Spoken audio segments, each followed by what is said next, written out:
All right, hello. We're going to get started here. So, first thing we're going to look at is just the schedule and what we're going to do here. So, for visual clues, I'm going to do this. Not my preferred method, and we won't mainly do mathematics like this, visually seeing me. So, with this class, I have two Math 162s. One meets Tuesday and Thursday in the day. The other one meets Thursday in the evening. And this I'm doing for the Thursday evening class. Now, the material is the same. So what I'm going to do is I'm going to post all the live lectures and all of the recorded links into all classes, so that you have your option to use whatever schedule's best for you. So firstly, you're not required to come into the live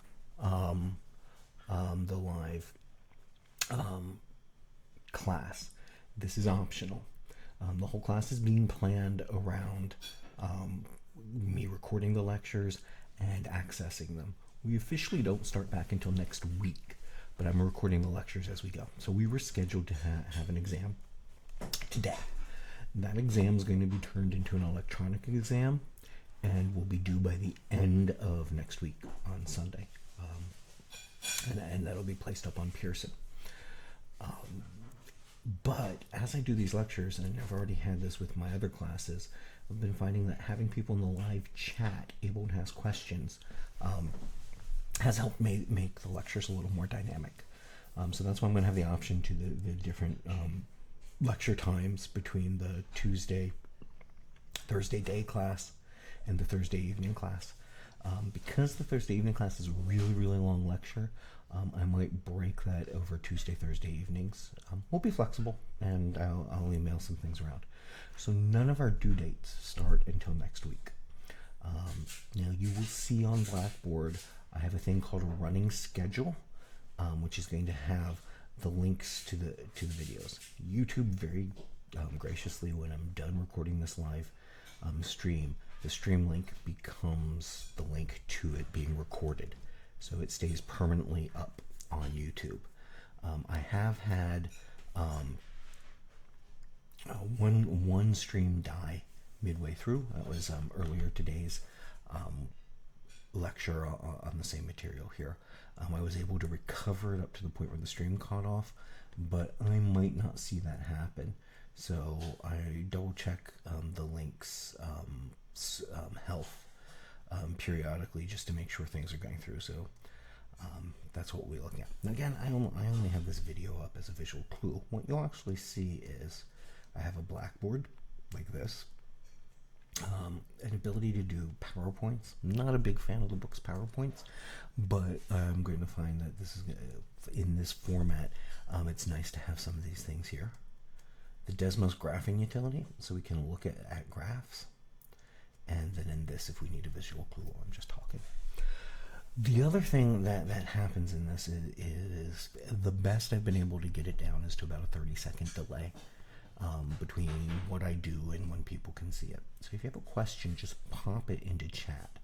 I have the chat stream kind of off to one side, which how would I do it? It's off to this side, which is backwards. So over on this side of my screen, there is the chats are there, and so I will see the question, and sometimes I'll have to backtrack conversation a little bit to answer the question, and that's okay. It's there and it'll be flexible. So Blackboard will have the running schedule, it'll have the links to all the lectures and an update on what to do. Any of the in-class worksheets that we're not going to be able to do in class are going to be turned into quizzes on Pearson, so that you can get the points for them. And there'll be something that you can repeat until you're happy with the points on them and ask questions about. Alright, so I'm going to get started with the lecture topic today, which is the first two sections of Chapter 4, which is on polynomials. If you have any questions on the Chapter 3 stuff coming up, send an email or look at office hours on that. If we need to converse during office hours or any type of conversing, we can use different forms of communication. And so, just an example, Josh just popped in and said he made it. So I'm saying hello, Josh. You can see a little bit of how the delay time works here between the chat and things coming across. Not horribly, a few seconds, but it's there right now. So we're going to get started. We're going to talk about Chapter 4. If you have any questions, pop them up here. Let me make sure I can switch between things. So I'm going to start right here with this. Let me get to there we go, there's my Blackboard. Let me scroll down here so it's clean. And hello, Emily. All right, for people just coming in, this lecture will be saved. I did do some administrative stuff at the beginning about how we're doing the exam and when due dates are. And so right now I'm going to be talking about the beginning of Chapter 4, just to set the stage of where we're at. And what we're looking at are going to be polynomials. And so polynomials, we've already begun looking at, and poly means many names. And we're referring to things that have multiple terms. And we have already started looking at polynomial functions. We have had a function that is equal to a constant. That is a constant polynomial.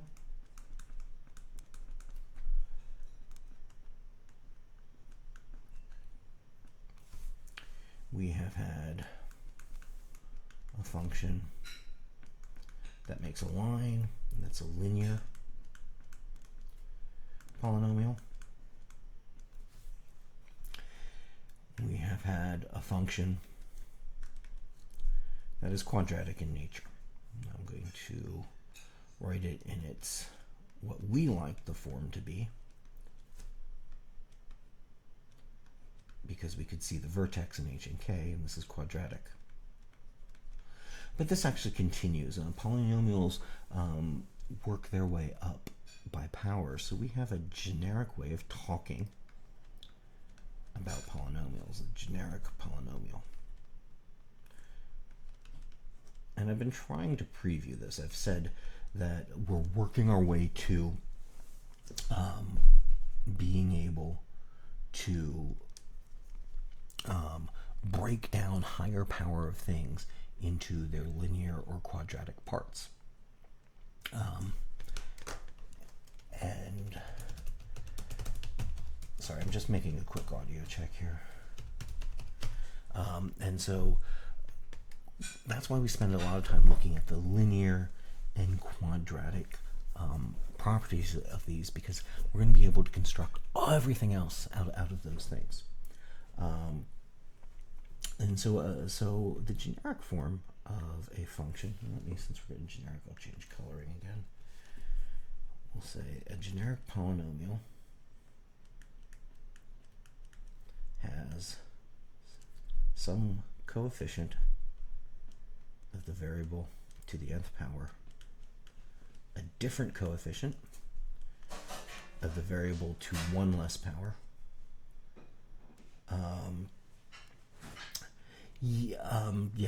for the difference the left and the right channel on this, let me see if I can switch it to make sure it goes over to mono. Give me a second here.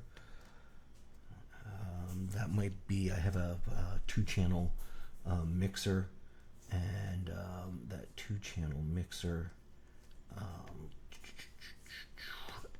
I'm only feeding the microphone into one, so yeah. I can't switch it over to mono right now, my bad. It'll reset the whole stream, so I will keep that noted in future settings on it. And I do not have a pan on the mixer there. My apologies. For right now, just keep looking to your left.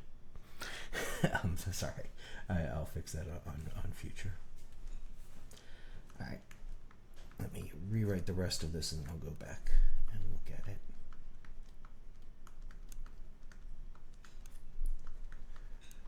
All right, so there's multiple terms coming through here. And what happens is we write it in descending order.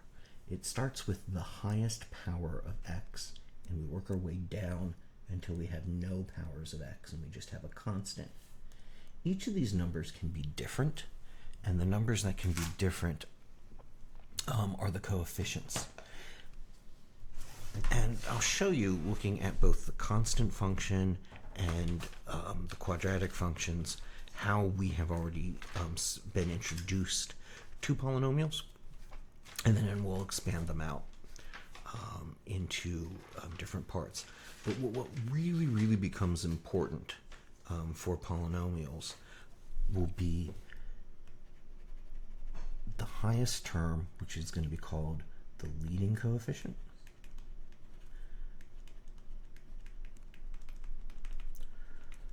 and the constant. All right, so I'm going to scroll up.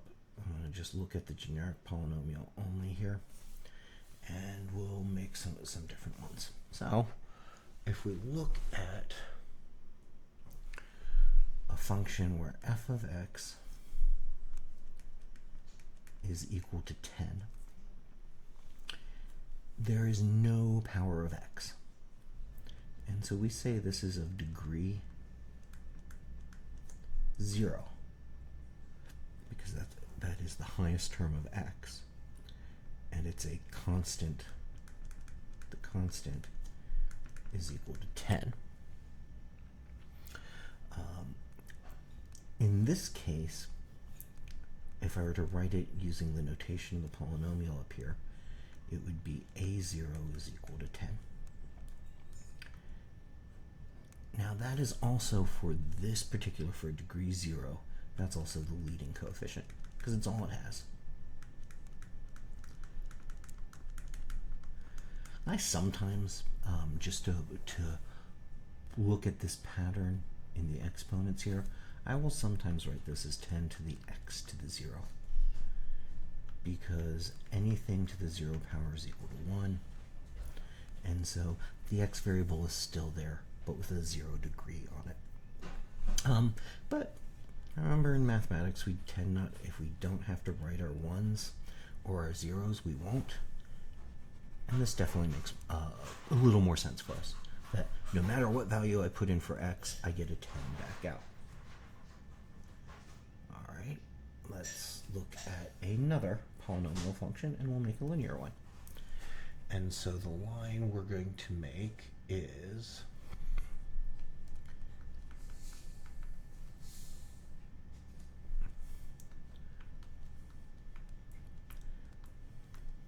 now in this case, this is degree 1. We're going to call this a polynomial of degree 1. And we're doing that because the power that x is to, the highest power that x is to, is 1. Remember, we don't write x to the first usually, we just leave x there. And a sub 1 is 2, and so that's going to be our leading coefficient.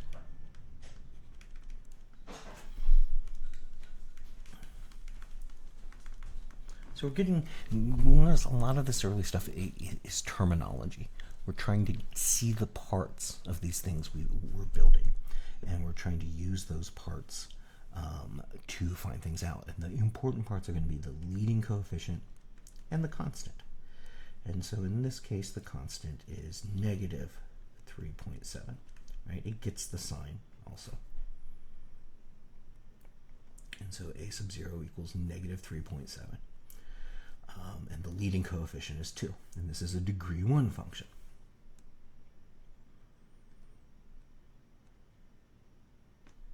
All right.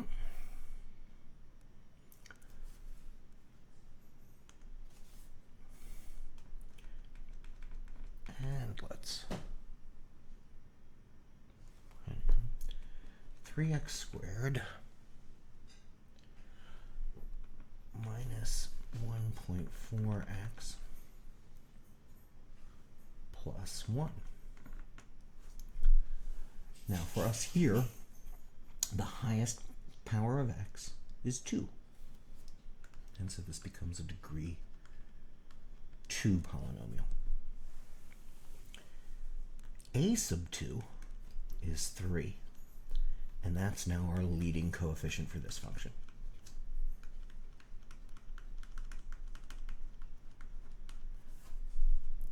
And the constant, a sub 0, is equal to positive 1. Now notice this still also has an a sub 1. There is a number in front of the first power of x, and that's negative 1.4. But our focus will always kind of be on this leading coefficient and this constant. They're going to help determine a lot of things about it. The ends of a function describe a lot of what's happening coming through. And let's look at a higher degree function. We're going to zoom up because this is where we've been. So let's travel a little bit further here and look at, let's see, here, going to come down here, and we'll look at a 6th degree polynomial. So f of x equals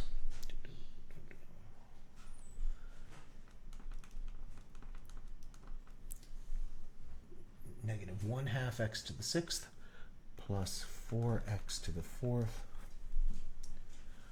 plus x. And this is a nice polynomial because it's fairly general, it's not too rigid, and it can show us some things happening. So this, because the highest power of x is 6, we're going to say this is a 6th degree polynomial. The leading coefficient, a sub 6, is equal to negative 1/2. So that's our leading coefficient. Now there is hidden in all of this an a sub 5. There is an x to the 5th here, but it actually has a coefficient of 0. And then the coefficient for the 4th degree term, is 4. The coefficient for the 3rd degree term is also 0.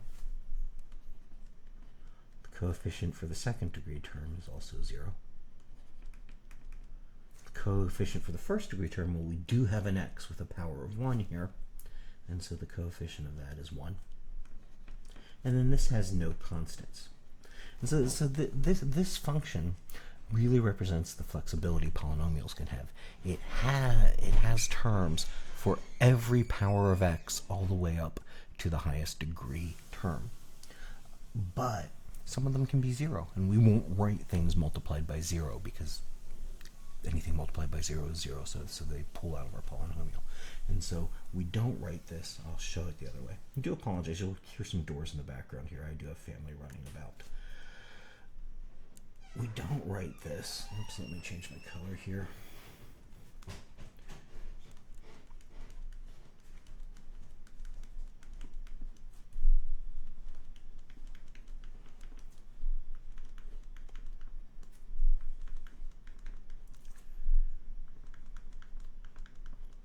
Right. And there I have, here's my highest degree term. I have 1 power for each x, but I have all these 0 coefficients coming through. So that's what's happening in the background of all of this. But we like writing it this way because we only worry about the coefficients that will have mathematical value for us.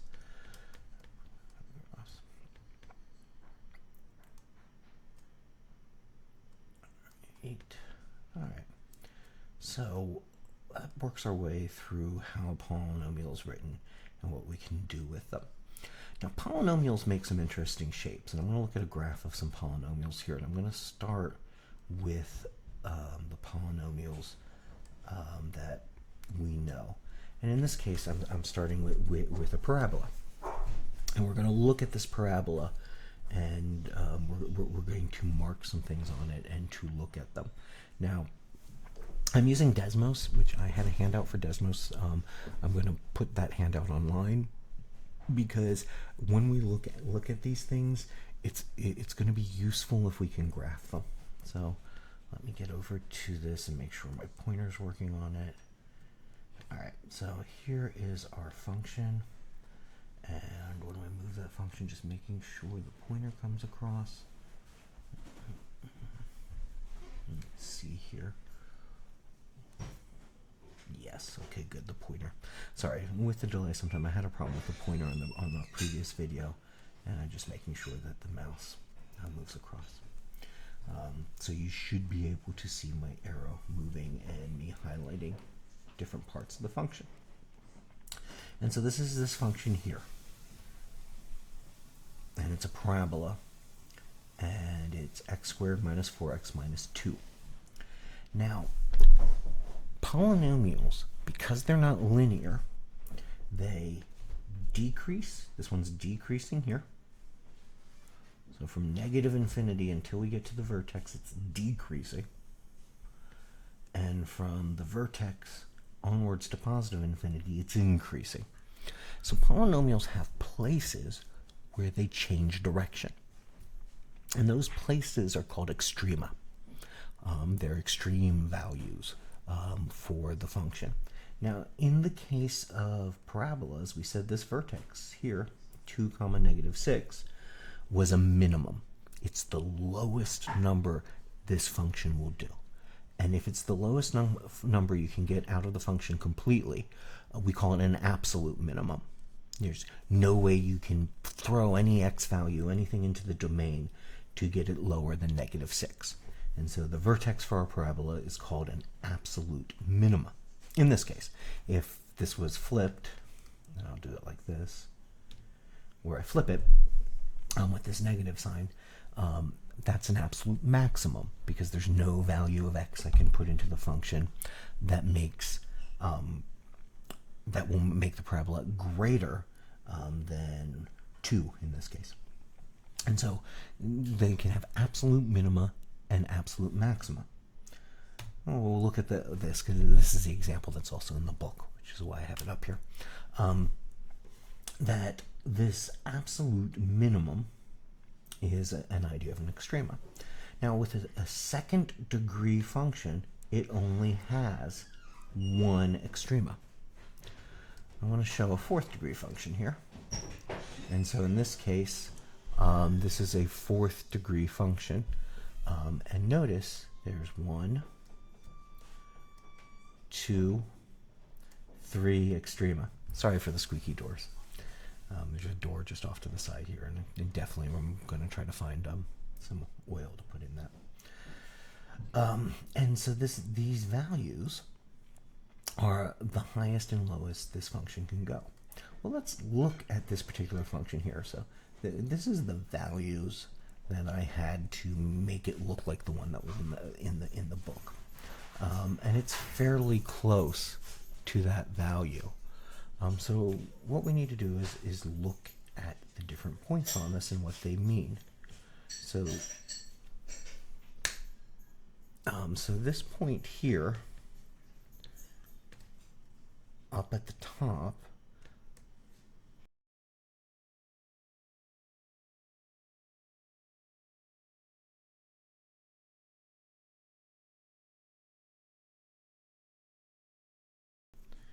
this point up at the top here, let me get back to my graph moved here, is an absolute maximum. If this function's coming in from negative infinity and it hits this value and it never gets bigger than it. So this is going to be called an absolute maximum. It comes down here and turns at this point. But notice the function can be lower than values at this point. Right? These are lower values here. So this isn't an absolute minimum. We're going to call it a local minimum. If we're near this value, if we're near this point in the domain, we get a local minimum. Curves back up, starts increasing again. and it hits a local maximum, right? Because we know we have higher values over here. So this isn't an absolute maximum. It's a local maximum. Now this entire function, because it goes down towards negative infinity as we put in larger values of x, it does not have an absolute minimum. And so these points here are called extrema. And they represent places where the function turns around, where it stops increasing. And in this case, it starts out increasing, hits this extrema, starts decreasing, hits this extrema here, starts increasing again, hits this extrema and starts decreasing. So extremas are places where the functions turn around. And a lot of the work we're going to be doing is looking for where the extrema might be, and also where it crosses the x-axis, where our roots are. Notice this is a fourth degree function. It's to the power of 4. It has 1, 2, 3 extrema. And if we think about it, if we look back at our parabola here, it was a second degree function. It had 1. And if I were to put up a generic line,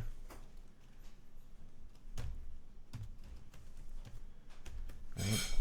So if we look at a line is a first degree polynomial, and it has no extrema.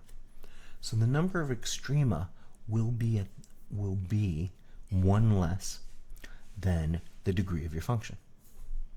And so the ability of the function to turn around is related to those powers it has. So let's just look through this now. We'll look at how the book puts this together. So let me get to here. And so this is the section in the book. Now, I cannot, my pointer fades when I go into the graph. That's why I put those over on Desmos, so that we could point them out. But you notice off on the right here, it says what's the absolute minimum, what's the absolute maximum of the function, and it labels those points across. And so the absolute minimum or maximum is the largest value the function can have, no matter what you put in for x. Local maximums or local minimums are a large value if you're near that value of x. And so let's look at this mathematically, right? And so we're going to say that maximum and minimum values are either absolute or local, and we're going to call all of these things extrema.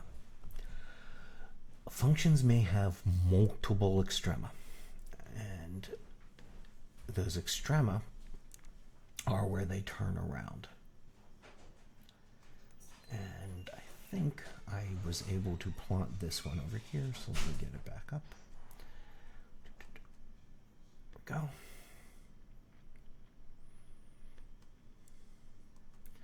And so now notice again, this is a fourth degree function, and it has 1, 2, 3 extrema. This value here, the 12.25 on my version, I think it's 11 in the book's version, but the 12.25 in my version, is the same. So it only has one absolute maximum. There's 2 points where that happens, but no matter what you do, this function cannot get bigger than 12.25. But this minimum here at 0 is local. It's only valid if I'm in between these two. If I go anywhere else in the function, I can get smaller once I get past these maximum.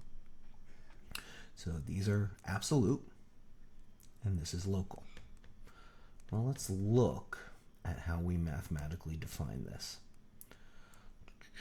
And I hope my pointer is showing up. I'm trying to use the mouse pointer. I do see it coming through in the video, and I try to shake it about to follow it through there. Luckily, you can rewind these things, I hope, and that'll help us get to where we need to be. But let me come back over here. Come down. So you will only ever have one absolute maximum or one absolute minimum value. They may exist in multiple points, though, and this function is a very good example of that. And this this shows that, hey, look, here's this one absolute value, but it isn't a formula. It's a description. And we have to do the description using mathematical language. And so we're going to go and I'm going to really kind of draw a generic function, and we're going to look at these different definitions of an absolute maximum, an absolute minimum, a local maximum, and a local minimum. The thing to note here is that this point C in the domain is relative to where we're looking. So what we want to do here, come over, give ourselves some space to draw. And I will draw an initial function here.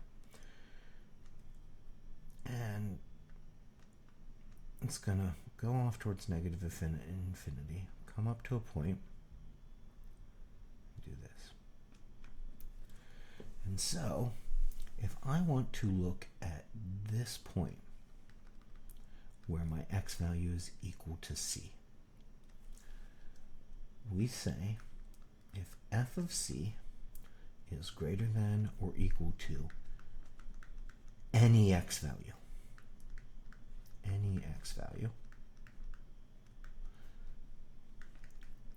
this is an absolute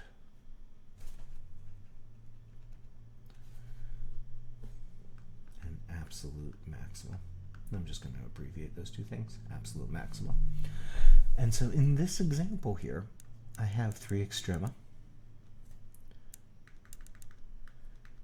and that'll be f of c, right? If I put in the x value c, I get my y value out. Over here, I'm going to have some point x sub 1, and my y value for that is going to be f of x sub 1. And so this is the comparison we do. If I have f of c, and I look at every possible x value I can put into it, the only way that those other possible values are going to be greater than f of c is if they're somewhere above that line. And so I follow my function for every possible value. I come to f of c, and I kind of put a marker over here. Follow my function around, and hey, I get to another maximum. But its value is definitely below f of c. And so in this case, this is an absolute maximum, because it is bigger than any other value on the function. Notice, we can't plug numbers in and find this. We have to go through every possible value on the function. And if the function is infinite, we'll be plugging in forever. And so graphically is usually the best way to look at it. Now, calculus does develop some tools to help us find these places and define this a little better, and this is working towards the concepts of calculus. But the idea where a function has a max and minimum exists outside of it. And this is why I did the paperwork on Desmos, and I will definitely put that up online and assign it so that we can get it online instead of by hand, because graphing the functions will help us find these things fairly quickly. Now, what I'm going to do here is I'm going to do another function in orange that has an absolute minimum. Whoops.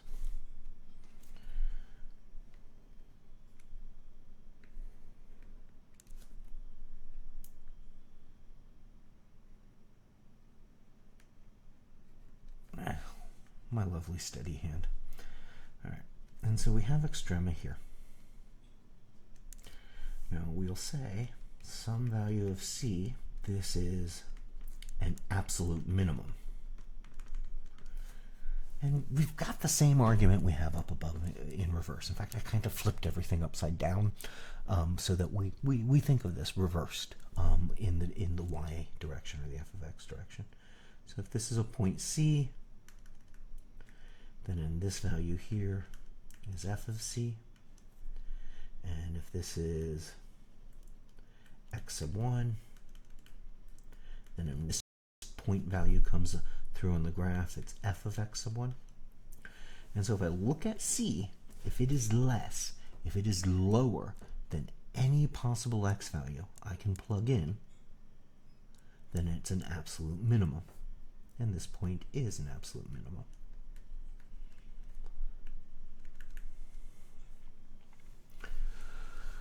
Well, we have one other thing to talk about, and I'm going to go look at the slide, and we're going to look at this definition closer. I should say two other things, but they're mirrored. Right? We have local minimas and local maximas, and the idea of what it means to be local. So if we come here and we look at this, this says a local maximum has the same definition of an absolute maximum if the function at some point is greater than any value of x. But notice that it adds one little caveat here. It says when x is near c. And from plugging numbers into formula, we expect mathematics to be exact. And this idea of locality or nearness is going to be something that we want to explore. Functions take values from the real world or something we've measured, and they spit out an answer. And so the domains that we have, the possibility for x to be all real numbers, we can talk about a limited place. So let's look at the two functions that I drew here, and we'll talk about the local maximum and the local minimum that come out of them. So if I look at this point here, and for right now I'm gonna call this C1 because it's a new point for me. And I want to say f of C1 is less than or equal to f of x for all x near. Let me write a little bit near C1. Because we're going to look at what it means to be near. Well, I know my function is decreasing between these extrema. And when I get to my C1 extrema, so from here to here, I'm decreasing, and then I increase until I get to here. So I could say being near C1 is being somewhere in between these points. And so the concept of nearness talks about relative for the function, relative for everything going on in the function. I know if I get past this point here, and if I get over to this side of this point, my function keeps getting smaller. So I'm not going to be a local minimum anywhere here. I can't get a minimum. It goes forever. But in between these two extrema, I do have a local minimum. And that's what we mean by near. Near is just near becomes a small portion of the overall domain. And our other extrema can help point it out. The same thing with this here. I'm going to try to delete some of my scribbles. There we go. And I'll change my color to yellow.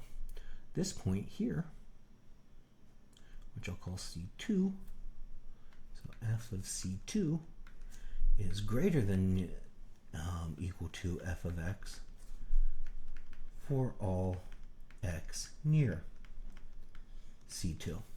And in this case, if I continue, apologize, I bumped into my pop filter.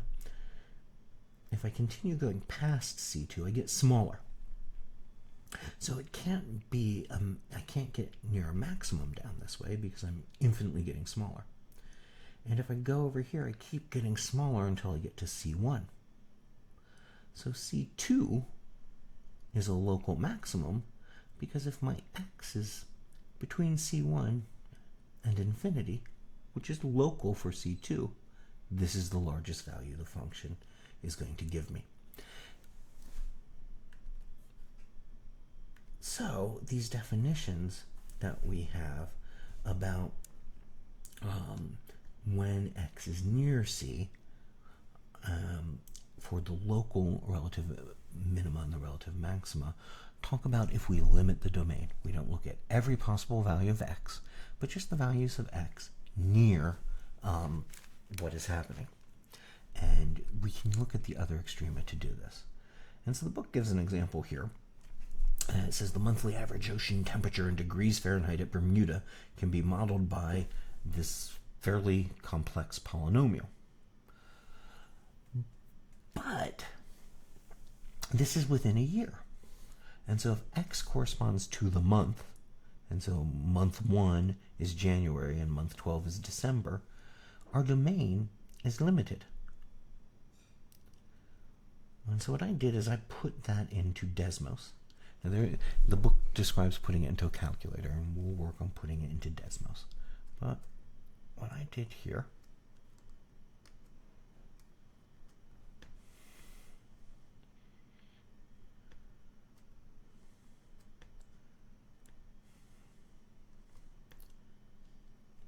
there we go, is I put it into Desmos. And so over here on the side, I have that function, and I typed it in from the book. And what we have to do is we're going to be looking between 1 and 12, but notice it's really high up on our graph. So I'm going to come over here, and I'm going to limit what I'm seeing between 1 and 12. So notice on the bottom here, you can see the graph number. So here is 12, and here is 1. And I'm going to put those, I'm going to make lines for those. I'm going to say x equals 12. I'm going to make that a dashed line. And x equals 1 was our other dashed line.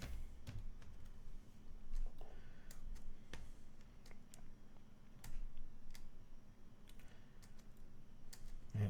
And so notice in Desmos, this is our limited domain. And notice in our limited domain, we have a lowest value, 61.48, and a highest value of 82.05. And so we have a local min and a local maximum. They follow the function and they define what's happening. We have the lowest temperature value and the highest temperature value. I hope I put in my answers well coming through. And so that lowest value corresponds with an absolute minimum of 61.5. And so the ocean temperature at its lowest is 61.5. And so this is how local minimums and maximums can work.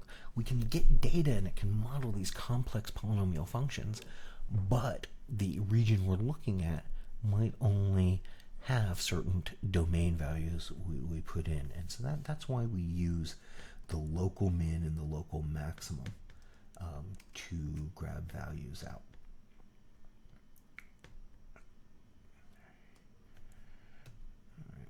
And if we look at the maximum ocean temperature, which is 82, and just to prove the point, I'll come back over to our graph.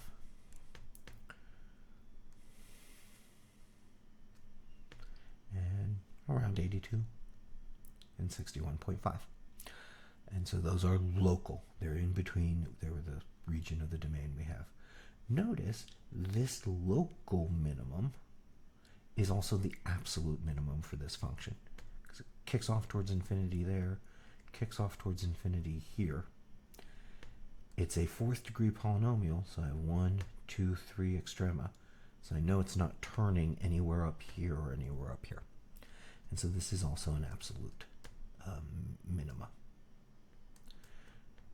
But this is only a local maxima because this overall function goes off towards infinity. But again, the only place we care about is in between these two lines.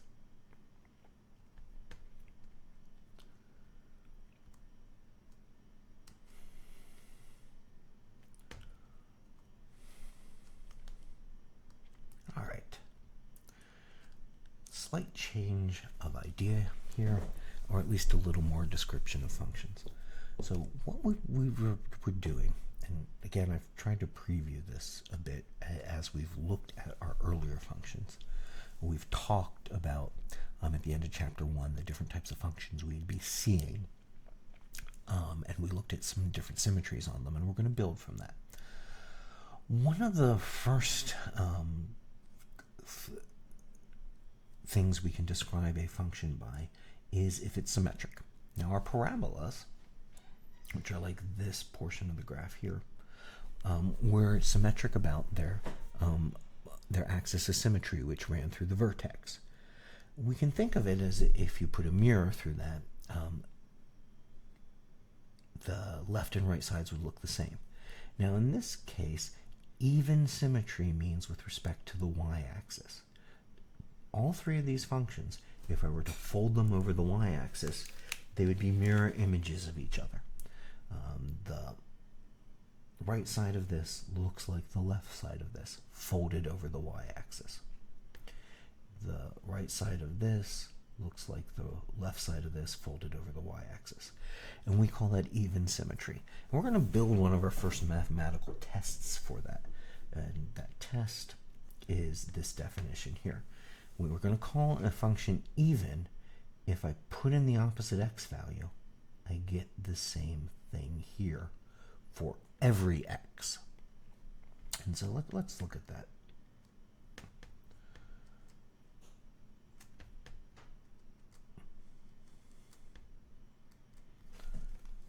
So the definition we're looking at for an even function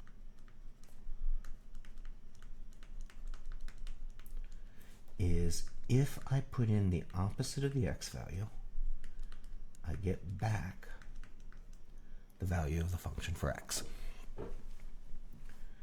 And what we want to look at here is the prototype for this. The first function that we have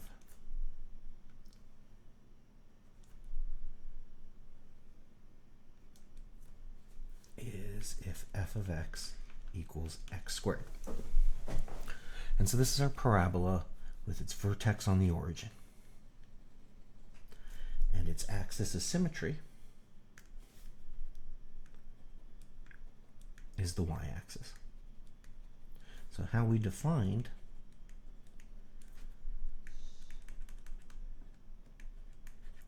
an even function matches our definition for the function f of x equals x squared.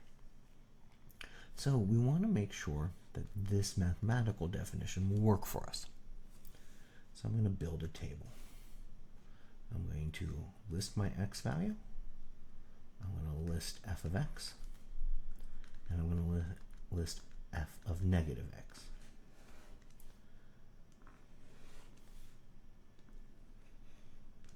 And so we'll look at 1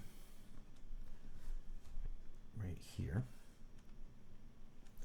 So if I plug 1, if 1 drops into my f of 1 equals 1 squared, which equals 1. So my output is 1. Now if I look at negative 1, so if I put negative 1 into here, I get negative 1 squared. Notice the parentheses. And a negative times a negative is a positive, so I get positive 1. So these two things are equal. Now let's double check it with 2. So there's 2. So if I put 2 into my function, I get 2 squared, which equals 4. So I'll come over here to negative 2. And if I put negative 2 into my function, again, notice the parentheses. A negative times a negative is a positive, and I get 4. So 2 f of x is 4, and negative f of x, and this is equal.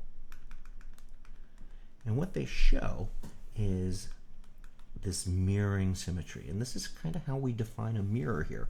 Mirroring across the y-axis is putting that negative x value in, because here's x, there's the negative of x, so it's mirroring across the y-axis and get the same value out.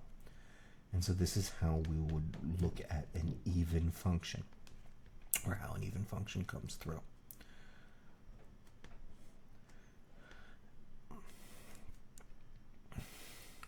Well, if we have even symmetry, we're going to have something called odd symmetry.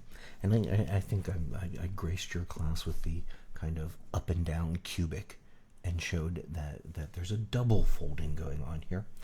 Now, if we look at any of these three functions, if we were to put a pin in the origin, right in the middle, and to rotate it 180 degrees, it would look the same. And I'll actually try that. These graphs are printed in the textbook. They're on page 267. If you flip the textbook upside down, the graph looks exactly the same. And that's what we're going to mean by odd symmetry, is if we rotate it, it looks the same. Now, I see odd symmetry as if I fold, and I'm going to bring this graph here onto Desmos. So let me come here.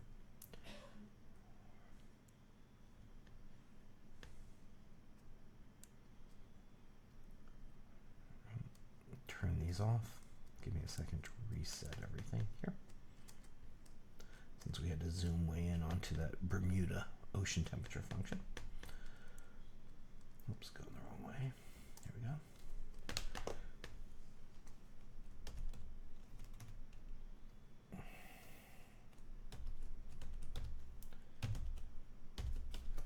All right, so this is the function they're showing as the basic odd function, and it's x cubed.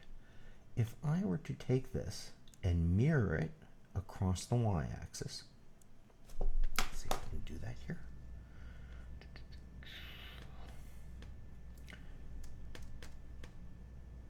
This would flip over and it would look like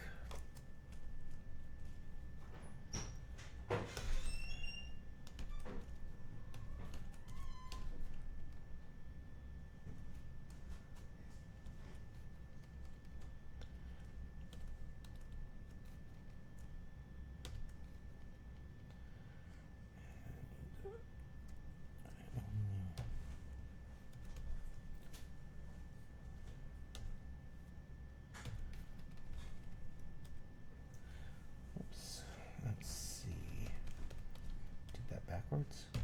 There we go. And so I've taken this, sorry, it took me a second to type that in there. Taken this and I've flipped it across the y-axis. And if I were now to take this and fold it down so that this flipped across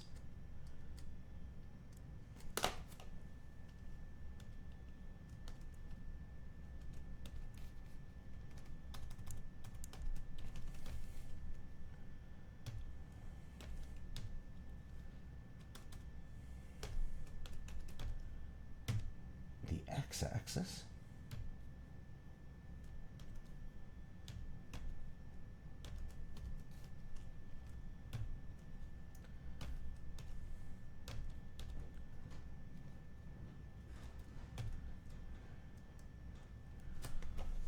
it comes down to here. So let me do all these flips individually here. So I take this part here and I fold it over the y-axis. I get the red line. So I take the red line and I fold it over the x-axis and I get the blue line. And so that's what we mean by odd symmetry. There's a double fold going on. And what I want to show you is how that double fold comes out mathematically. So if we look at an odd function, I take the negative of x equaling the negative of the function. See the double folding with the two negative signs coming through? And so that becomes our test. So let's build that test into one of our functions, and we'll use the cubic function as our example. So I'm going to scroll down and give ourselves a little more for an odd function. And the odd function we're going to look at is going to be x cubed. Let's see here.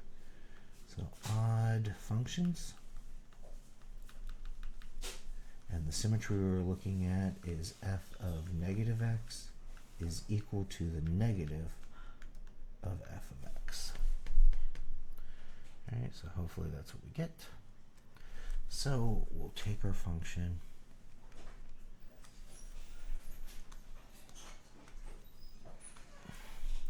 f of x equals x cubed, and we're going to make our same graph here. And so the things we need to see is we need to see f of negative x and negative f of just x.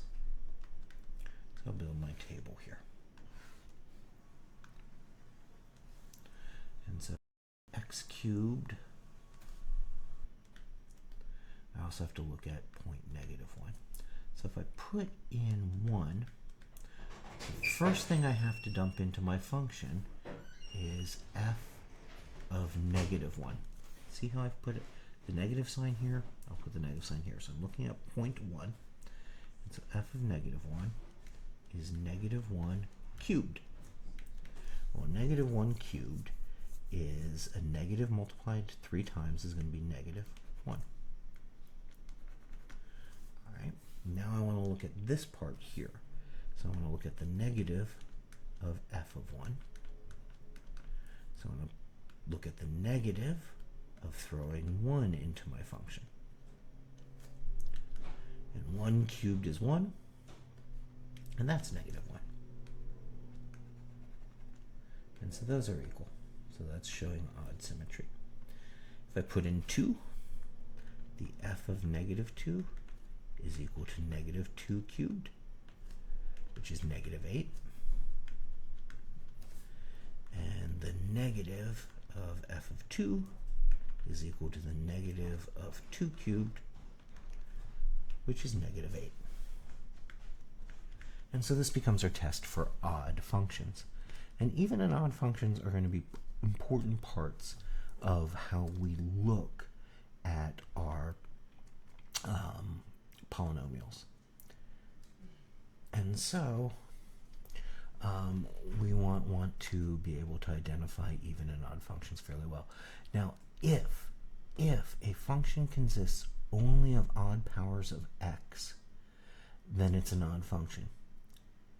If it contains only even powers of x and possibly a constant, it's an even function, and it will have these symmetries. And these symmetries will help us out. All right. That's all I really wanted to talk about today. This gets us through the first section. Now remember, we were due an exam today. That exam is now going to be put up online and scheduled to be due at the end of next week. I will be recording lectures when we normally have lecture time and also in the day. I'll be trying to split it into chunks. So for today, this is a short one. Next Thursday, it'll be about twice as long as this. I'll probably do a small break in the middle, just like we do in class, coming through. But I will put the schedule up for both of my Math 162 classes so that you can go to whatever's at your convenience. When we are done with these, no, sorry, let me do this. Sorry, so you have a visual clue of what's going on. When these live streams are done, the video stays up live. So you're not required to be here, but asking questions can help.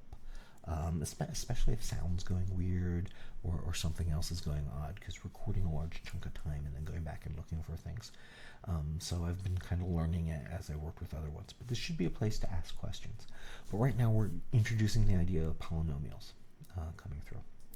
So I'll say, does anyone have any questions on where we're at and anything's coming through? What I'm going to do is I'm going to kind of leave it. I don't like seeing my face there. I really don't like this, and luckily for mathematics, you don't need to see much of this. But what I'll do is I think I'll leave it with, yeah, we'll leave it with the goat. Or the ram, sorry. And I'll come over into chat, and if anyone needs anything, just shout. What will end up happening, once you're done, you can log out of this the stream.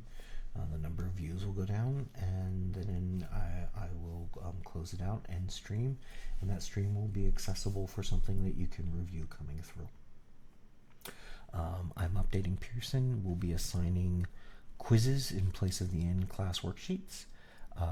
Online, the quizzes you can take multiple times until you get the score right. They are practice. And we'll also be having the normal homework set, just trying to spread the points out a bit. So any questions?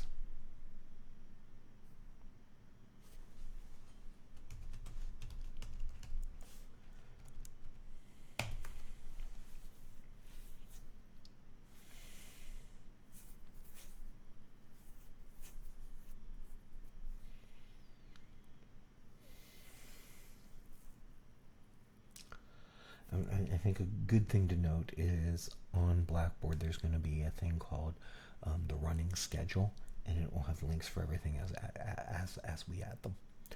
So I'm just going to have a running schedule, and every time I do one of these videos, the live link for it will go up there, and anything that I put due, I'll put up there with the due dates coming across it. Oh, thank you, Emily.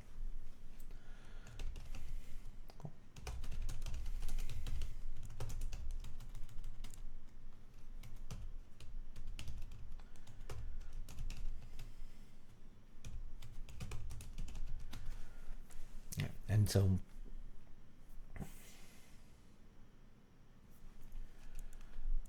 okay, so Josh asked about turning in packets in class.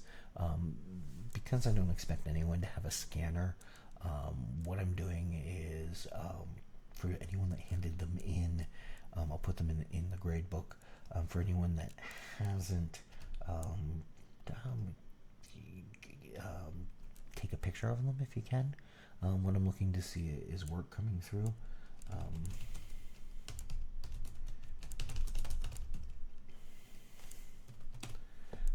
And if you can take a picture of them and email those to me, I can grade on that. They're fairly leniently graded because they were how we were practicing, and practice was the key on it.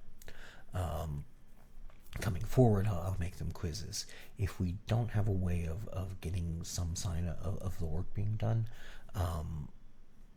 we'll have a longer conversation on that, on things that were previously due. In the future, we'll be working in combination of the quiz and homework mechanism. The important part is the practice. Is that fair?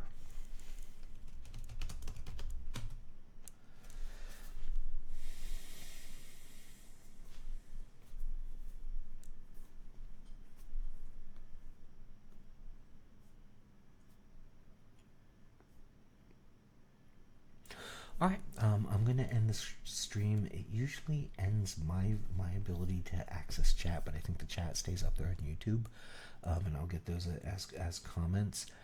Continue to email me if you need anything coming across. Remember, we officially don't start classes until next week, but because I have to record these videos, I'm going to be doing them when I started now. And I'll continue inviting you into the videos for both time slots. If you need anything, just let me know. All right? Be safe, be well, and I'll talk to you all soon.